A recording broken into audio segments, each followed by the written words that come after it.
Gay and lesbian bars are closing down all across the USA. We've told you guys this before. So as we gain mainstream acceptance, like our old safe spaces start to seem less and less relevant.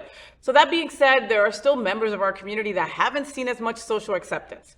Well, things are changing. In Australia, where a new wave of LGBTQ plus bars like Flippy's in Melbourne are finding a new crowd by changing their focus to the queer members of our community, with the focus on accepting trans, non-binary, and non-white community members. They're bringing a neglected part of the community together. What are we all talking about?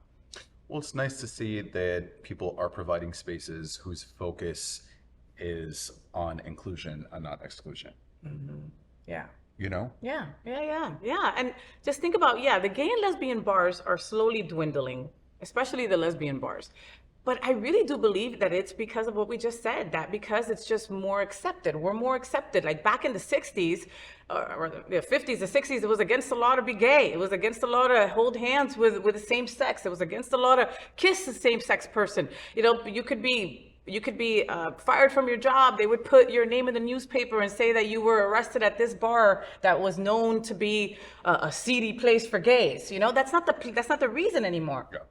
But for folks living the trans experience, for non-binary people, it is still the same. They're still trying to find their way. They're still trying to find their place. So I love this. I love that they are catering to them. I love that they're non-white people. And non-white people. Like, not it being like a racial thing. We're just saying, hey, safe space. You're good here. You know? And a lot of the time, like, not to take shots at like circuit parties or this, that, or the other thing, but when you look at these events, it is predominantly a white crowd. Yeah.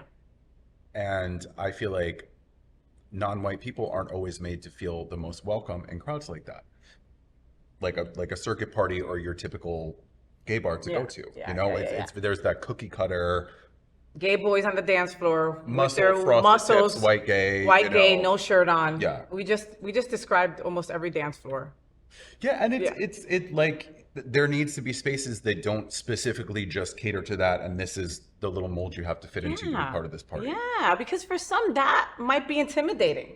You know, for many that would be intimidating. For a girl, it's intimidating. So I can imagine if you're just like, do I want to be in the middle of all that? You know? And there's so much more to our community than just that. Yeah. There's so much more. Yeah, there's so many layers. We're like an onion. Keep on peeling us, baby. I love onions. So, did you enjoy the show? I know you did. So make sure to click subscribe so you won't miss any of the events, news, or interviews right here on the Faye What Show. Ring the bell at the bottom of the screen, right there, so you'll be alerted every time we're live. You can also click on the Happening Out Television Network logo so you can see all of the shows on the most diverse LGBTQ plus media network. Find out just what we're doing to bring the L and the G together right here on the Faye What Show. Get the week started with me.